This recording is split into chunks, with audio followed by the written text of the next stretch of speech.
दिल्ली में पीने की पानी की किल्लत के सबसे बड़ी वजह जो है वो है प्रदूषित यमुना। इसकी सफाई पर 300 करोड़ रुपए खर्च किए जा रहे हैं, लेकिन हालत जस की तस है।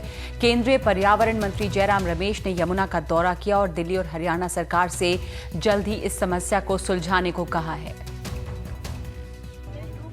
दिल्ली में प्रदूषण से जैसा यमुना का हाल है, कुछ वैसी ही हालत उस मोटर बोट की भी हो गई जिस पर खुद पर्यावरण मंत्री सवार थे।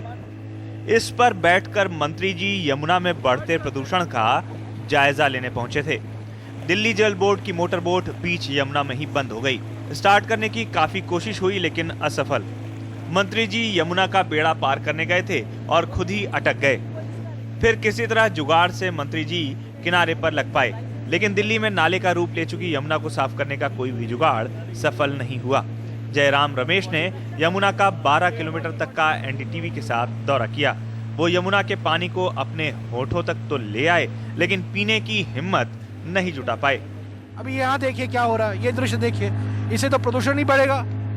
अगर लोग ऐसे करेंगे तो प्रदूषण ही बढ़ेगा और क्या होगा।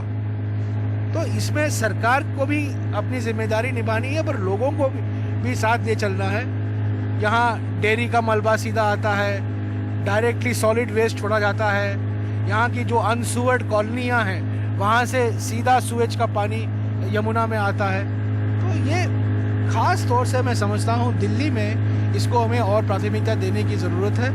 जयराम रमेश के मुताबिक यमुनोत्री से इलाहाबाद तक 1375 किलोमीटर लंबी यमुना में दिल्ली का वजीराबाद से लेकर ओखला तक का 22 किलोमीटर का हिस्सा सबसे ज्यादा प्रदूषित है। वजह हरियाणा की फैक्ट्रियों से निकलने वाली अमोनिया और क्लोराइड। दिल्ली में 50% सीवेज वाटर का ट्रीटमेंट न हो पाना। जयराम के मुताबिक बढ़ते प्रदूषण के लिए हरियाणा और दिल्ली दोनों ही एक दूसरे पर जिम्मेदारी डालते हैं। NDTV's cricket app, Android and iPhone, fastest scorecard, special analysis, and much more. Download free. ndtv.com/apps.